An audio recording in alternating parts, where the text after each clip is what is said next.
Hur har jag hamnat här på Gävle konstcentrum och varför sitter vi här idag? Det är ju en bra fråga faktiskt. För mig är det här så tydligt att det här är olika delar av mig som smälter ihop. Och jag vet inte om det är någonting som händer allt eftersom man blir äldre, att det blir mer tydligt. Vad är jag? Och när jag ser det här som jag själv har gjort här inne nu så det känns väldigt sant mot mig själv. Så det här är ju ett intresse för bild och illustration och liksom det visuella. Sen är det ett intresse för tv-spel och så finns det ett intresse för hantverk. Och det är så tydligt att det här liksom har smält ihop och blivit det vi kan se här.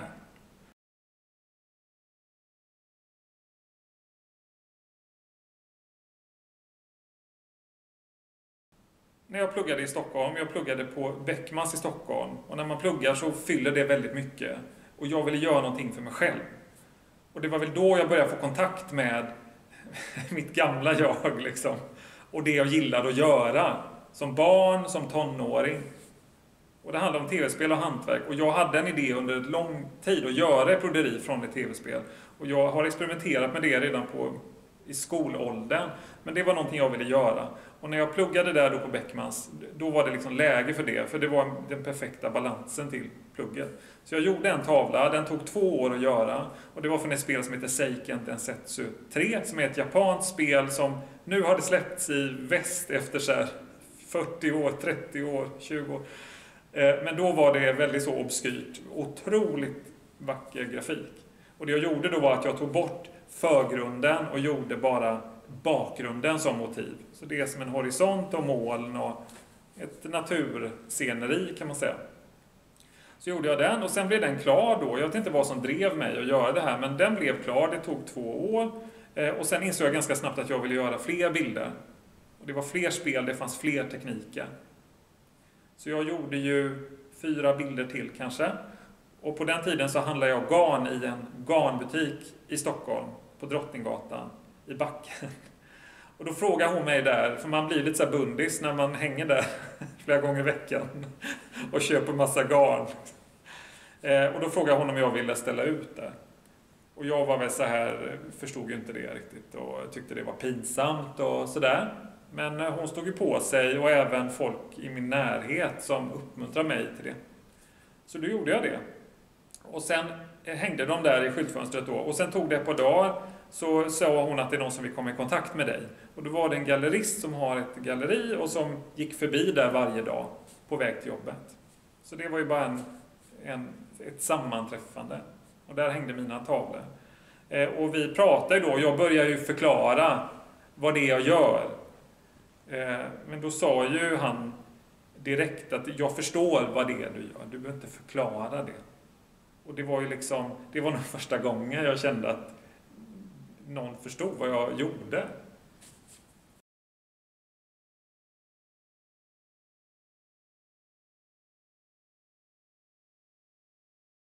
Jag förstod ju ingenting av, då förstod jag inte vad det betydde att liksom få kontakt med konstvärlden. Jag har en designbakgrund, det känner jag till, det har jag jobbat med.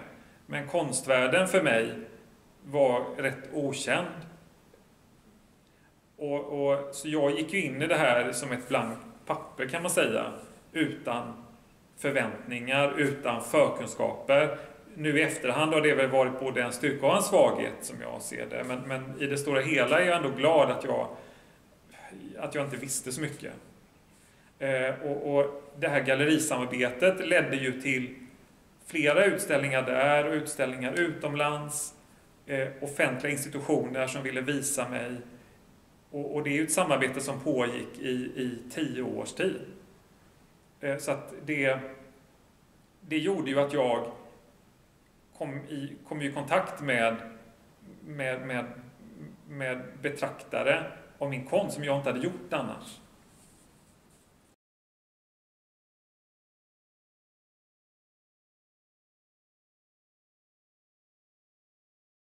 När jag tittar på det jag har gjort och det jag gör idag och det vi ser här, så jag har ju varit väldigt konsekvent från början till slut, till 99% skulle jag nog vilja säga. Och det är också därför som vi kan visa tavlor från min första produktion eller tidig produktion tillsammans med det jag gör nu.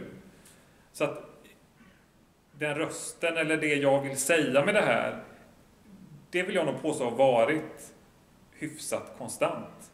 Och jag inte påverkas så mycket av att hamna i de här sammanhangen, utan jag vill nog påstå att jag har varit väldigt sann mot mig själv och säger samma saker. Sen det som har påverkat såklart, det är ju för att det är ju det roligaste som är nu då i Gävle, andra utställningar, och få möta betraktarna.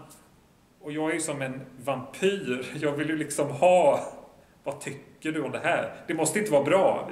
Inte så att få beröm, utan bara så här, jag vill liksom se hur man reagerar. För jag vet att det här är konstigt och kräver kanske en viss förkunskap, nostalgi, liksom intresse för hantverket. Alltså det är lite, och det är jag fullt medveten om. Så därför är det så kul att se de här reaktionerna. Och det hade jag inte fått göra om inte jag hade hamnat i det här gallerikontextet, utställningar och allt det som det har fört med sig. Och det är ju det som har tagit mig hit idag, mer än 10 år senare.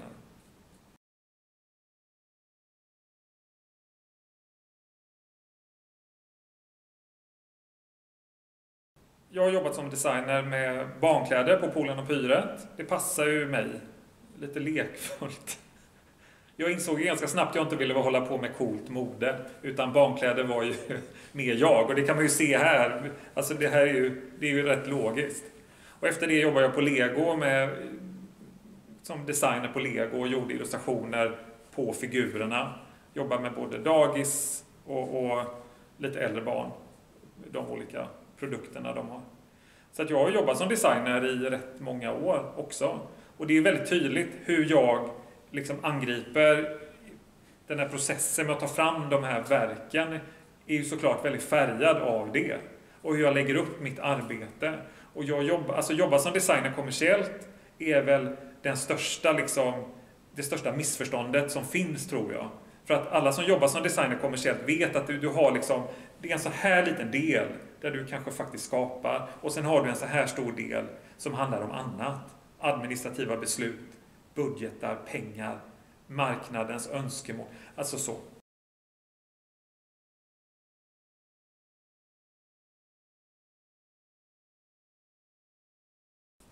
För mig är processen att jobba som konstnär och designer väldigt lik.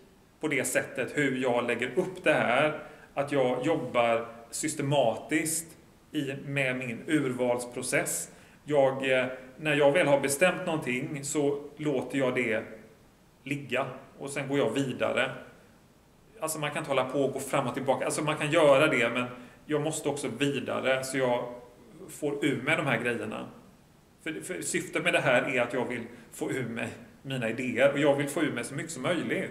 Därför att det finns så mycket att säga. Skillnaden mellan att jobba som designer och göra det här.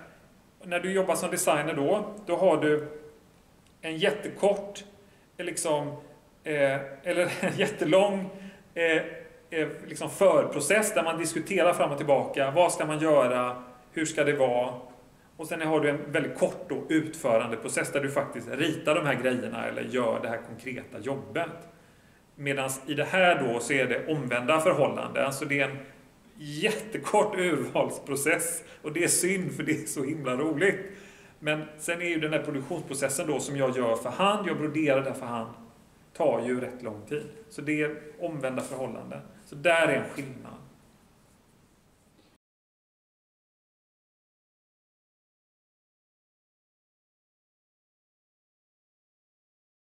Jag kom i kontakt med broderi och textilhantverk. Slöjden i skolan har varit jätteviktig för mig. Slöjden är något unikt som vi har här i Sverige. Utomlands är det inte alls så på samma sätt. Så att för mig har det ju spelat en otroligt stor roll i det här. Att få prova på alla de här olika teknikerna. Och jag har alltid haft ett intresse för textilt hantverk. Både stickning och virkning och vävning och alltså allt det där. Och broderi då. Och broderi finns ju, det är ju 2 olika typer av broderi. Du har ju frihandsbroderi där du broderar på tyg. Och sen har du ju bundet broderi, eller needle point som det heter på engelska, där man fyller ut ett rutenät. Och det är ju det jag gör då. Så man jobbar på stramalj. Och jag var ju väldigt tidigt fascinerad av alla de här teknikerna och av den här ytan som blir. Det är en heltäckande yta med mycket textur. Och där kan man ju jobba väldigt mycket med texturen. Så jag har alltid varit fascinerad för det. Och när jag jobbar idag så har jag alltid en utgångspunkt i det traditionella hantverket. Så jag är ju rätt påläst om vad det är jag kommer från eller vad det är jag bygger vidare på.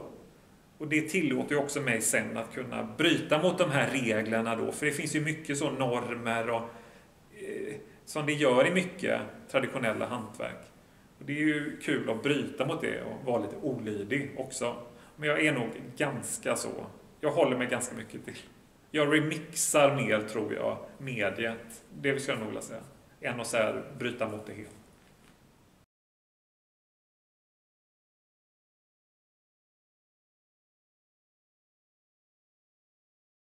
När jag börjar en ny process, som är ju väldigt rolig process då, så då går jag in i mina minnen, så jag går ju liksom inåt.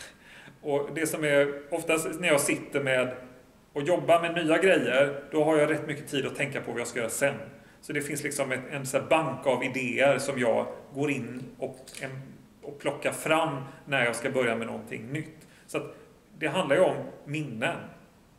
Och sen kan det ju vara lite så här, när jag väl går in i och tittar på de här spelen då, så ibland överensstämmer de inte med mina minnen. Så ibland måste jag tänka om. För nostalgin bara så färgar allting liksom. Det är ju skönt, men det kan också vara, ibland är det som en kalldusch. Jag får säga, nej det där, jag får släppa det. Det där var inte så starkt liksom. Men hur den är så, jag kan inte göra vilka spel som helst. Jag kan inte göra vilka vyer som helst. Utan det måste vara förankrat i mig, i min passion för det här. Och tv-spel är precis som musiksmak eller vad det nu är, väldigt personligt. Och jag tror det är nog ingen som kan säga att jag gillar all musik, för du har oftast preferenser, och det gäller i allra högsta grad det här. Särskilt då, eftersom det är färgat av nostalgi, då är du ännu mer liksom insyltad i det liksom känslomässigt.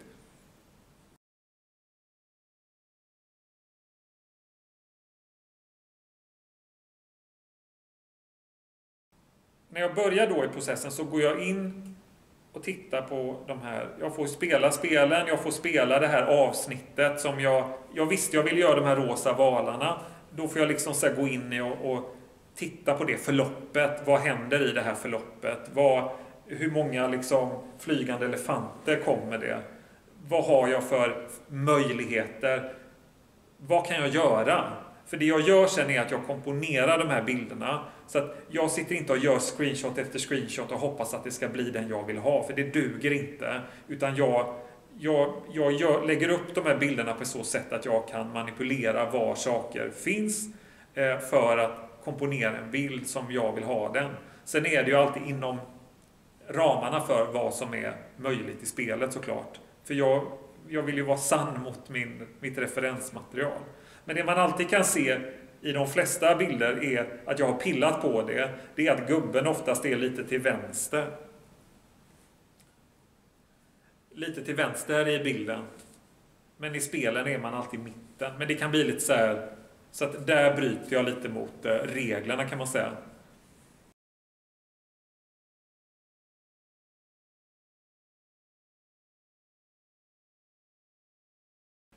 När jag tittar på motiven då, som vi kan ta valarna som det är ett bra exempel, för då jag jobbar ju under en inte tidspress, men det är en tidsbegränsning. Så att som det är nu då får jag välja mellan komplexitet och teknik.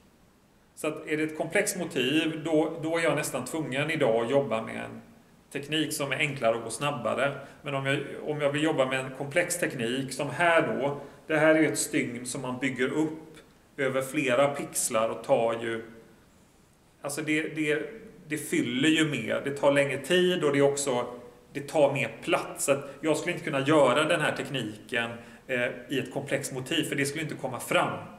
Så att det handlar om en balans. Så ibland kan det vara att jag har ett stygn som jag vill göra, som här då, det här Norwich-stygnet. Så då fick jag hitta ett motiv som passar det. Så att jag gör ju oftast, nu jobbar jag ofta med flera motiv samtidigt, så jag jobbar ju liksom i bulk då med det här. Så då har jag alla motiv och sen har jag vilka tekniker jag vill jobba i. Och sen parar jag ihop det här. Och i den processen är det ju alltid kompromisser såklart, men det är en avvägning.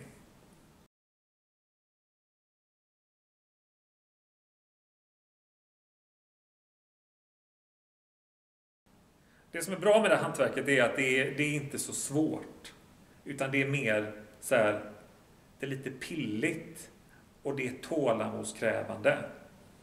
Men det är inte jättesvårt att dra igenom de här trådarna. Och när det gäller teknikerna i det här så finns det ett antal grundtekniker. Men det är inte jättemånga tekniker. Alltså det mesta är en variation på någonting annat. Så det kan vara ett korsstygn där du har liksom fyller på med 4 stygn, då blir det sån här rise stitch eller vad. Jag vet inte vad det är på svenska. Men det är ofta samma tekniker. Så när man tittar på det då så kan man ju se lite hur många av de här teknikerna har växt fram. Att det är kombinationer av de här grunderna. Men det man kan säga, antingen är det att du jobbar diagonalt eller så jobbar du rakt. Och det kan man liksom inte kombinera, utan man får hålla sig till det man har valt.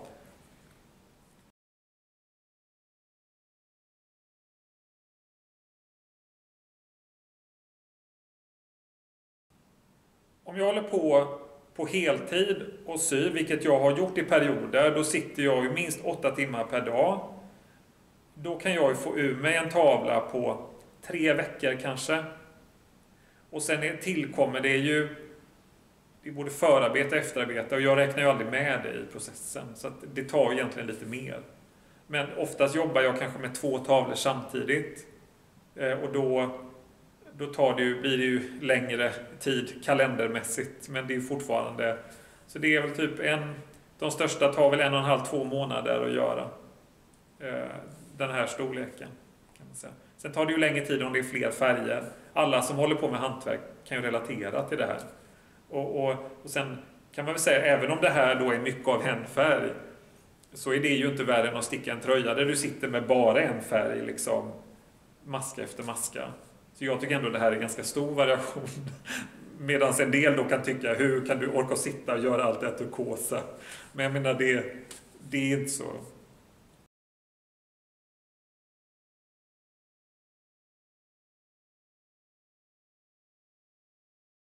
Jag har funderat lite på ibland hur mycket garn jag har köpt genom åren. Jag vet inte, det är nog några 100 kilo garn alltså, kan man säga. Särskilt till de här där jag jobbar med dubbelt garn, då har det är ju tungt liksom. Och jag jobbar ju med, det finns ju lite olika, men jag jobbar alltid med ullgarn. Jag skulle inte vilja jobba med syntet. Det känns inte så beständigt. Utan det är ju ullgarn. Några gånger jobbat med bomull, men det täcker inte så bra, så det är rätt tidskrävande. Så jag tycker ull är så här, det är för mig grundmaterialet.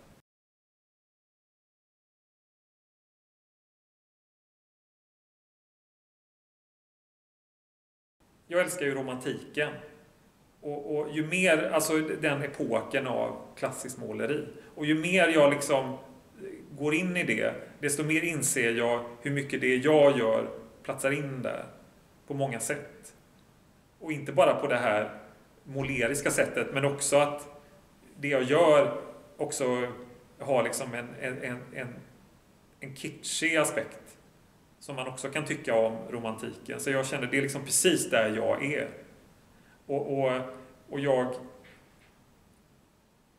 det som är jätteviktigt för mig också är ju färgvalen. Det är svårt att förklara, tror jag, hur viktigt det är. Och jag har gjort tavlor där jag har broderat en färg i ett par veckor och sen tagit upp det. Det är inte så ofta. Men känns det fel? Det går liksom inte. Och sen säger jag inte att allting blir perfekt. Men det är väldigt, väldigt viktigt med färgerna. Och jag vill ju återge de här liksom digitala bilderna Men egentligen kan jag aldrig göra det, därför att det är liksom RGB-färger som det heter, som är lysande färger på en tv-skärm, som jag då ska översätta till de här matta ullgarnerna som bara så absorberar ljus liksom, och de är rätt bångstyriga. Så att jag måste ju liksom dra upp färgerna mer för att det ska liksom bli det här mättade, lysande i så hög grad som möjligt. Och sen får det inte heller bli för tuggummi, alltså det är en balans. Och sen har jag även börjat jobba mer med, på en väldigt lekmannamässig nivå, med komposition och titta på liksom den här gamla skolan i hur man komponerar. Och det är väldigt intressant och roligt tycker jag att titta på.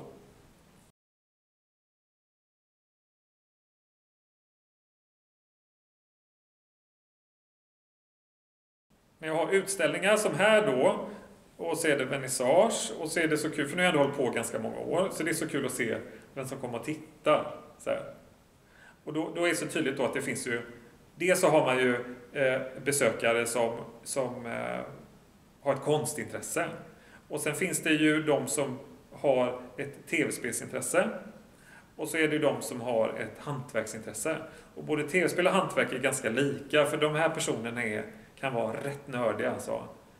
Det är väldigt så här tekniker och man liksom, det är mycket med detaljer och man går in i det och det är mycket färgat av ens egen uppfattning av det. Och jag brukar ju tänka på mig själv då som, jag är både en spelnörd och en hantverksnörd. Så jag är en dubbelnörd. Det är helt kört för mig egentligen.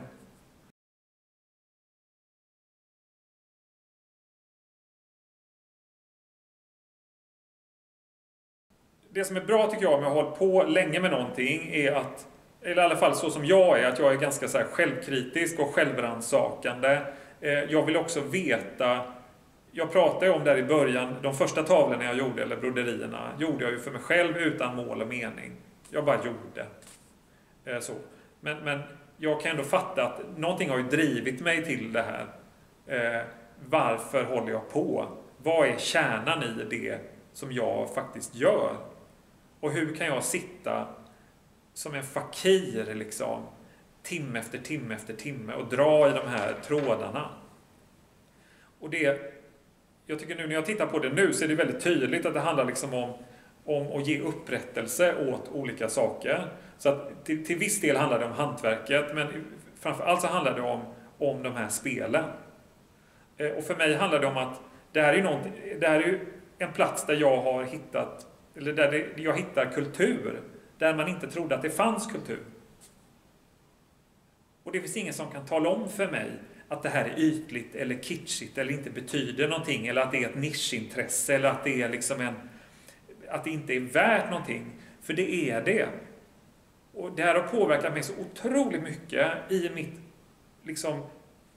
min karriär eller i mitt arbete som designer, när jag har jobbat, när jag liksom, hela min uppväxt satt jag ritade och tecknade och liksom visualiserade, och spelen har haft en så otrolig påverkan på mig.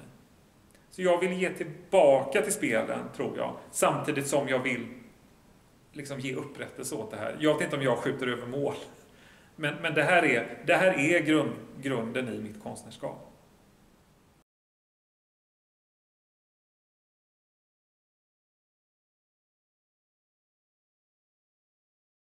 När jag växte upp så hade jag, tv-spel är liksom den perfekta tillflykten för mig. Det finns många olika tillflykter, men för mig är det den perfekta tillflykten. Dels så går tiden otroligt fort när du gör det. Det kan alla säga som har spel. Tjoff, så är det så här 6 timmar. Men ibland behöver man det. Gå in i det. Och det gjorde jag som tonåring mycket. Var spelen det var ett stort stöd för mig i tuffa perioder. Var det. Och nu kan jag känna idag att gå in i det hantverket och sitta med det fyller en liknande funktion. Att när jag inte har gjort det på ett tag eller suttit för mycket med administrativa grejer framför datorn, det är någonting som fattas då. Så att det ger mig otroligt mycket att liksom gå in i den här processen Och det här är också någonting som det man kallar för, det är liksom en långsam tillfredsställelse. Det är vissa saker som har det, att du lägger tegelsten efter tegelsten över tid. Men sen är det ju så otroligt tillfredsställande när det bygget är klart. Och det här passar inte alla, men för mig är det här, det finns något läkande i den här processen.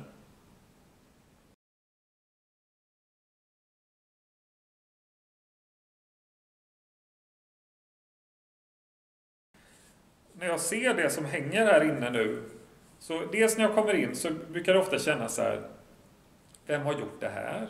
Är det jag? Hur orkar jag det här? Och dels är det första, och sen, vad tänkte jag? Jag är rätt självkritisk med det.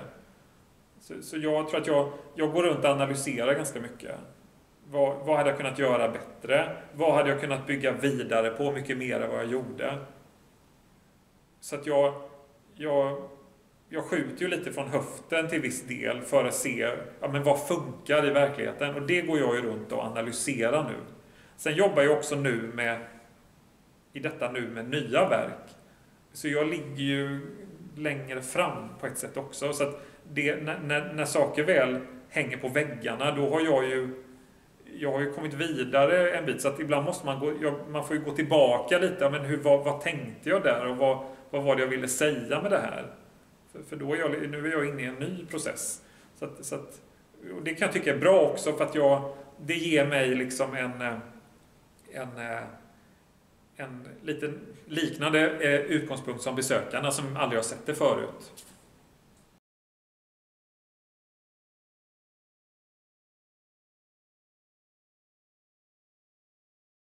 Det jag vill med den utställningen idag, som blev ju ganska maximalistisk med alla dessa färger, och alltså det fick ett eget liv, den här utställningen, och det var en sån otroligt rolig process att göra det här. Och jag vill ju att när man går in här, även om du inte har någon förkunskap om hantverket eller spelen eller vad det nu kan vara, att man ändå blir påverkad av det. Och jag vill ju, det här skulle bli som en injektion liksom av det här universumet som de här spelen är, som är ju otroligt mångbottnat. Och det finns så mycket glädje och liksom positivitet i det, och även en inspiration liksom till livet. Så att om en person kan känna så som går in här, så är jag jättenöjd.